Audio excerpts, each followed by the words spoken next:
മുത്താമ്പി അരിക്കുളം ഭാഗങ്ങളിൽ നിന്നൊക്കെ Koyilandy railway station വഴി ട്രെയിൻ യാത്ര ചെയ്യുന്നവർ പാർക്ക് ചെയ്തു പോയ വാഹനങ്ങളാട്ടോ ഈ കാണുന്നതൊക്കെ. ഏകദേശം 1-1.5 കിലോമീറ്ററോളം ചുറ്റുവട്ടത്തിൽ കൊയിലാണ്ടി മുത്താമ്പി അരിക്കുളം ഭാഗത്ത് റോഡ് സൈഡിൽ ഈ വാഹനങ്ങളൊക്കെ സ്ഥിരമായിട്ട് കാണാം.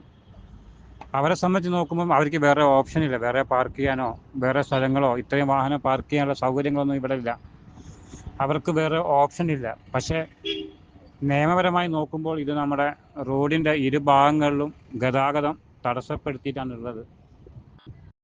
അതുമാത്രമല്ല, ഏറ്റവും കൂടുതൽ ബൈക്ക് ഉൾപ്പെടെ മോഷണം നടക്കുന്ന ഒരു സ്ഥലം കൂടിയാണ് കൊയിലാണ്ടി റെയിൽവേ സ്റ്റേഷൻ്റെ പരിസരവും. ഒരു സുരക്ഷിതത്വം ഇല്ല, റോങ് ആയിട്ടാണ് ഈ വാഹനമൊക്കെ വെച്ചിരിക്കുന്നത്. എന്തായാലും പോലീസുകാരൊക്കെ വന്നു കഴിഞ്ഞാൽ ഒരു മാസം 2 മാസം ഒരു കൊല്ലം വരെയുള്ള ടാർഗറ്റ് ഒപ്പിക്കാൻ ഇവിടെ ഒരു അരമണിക്കൂർ ഫോട്ടോ എടുത്ത് പോയാൽ മതിയാവും.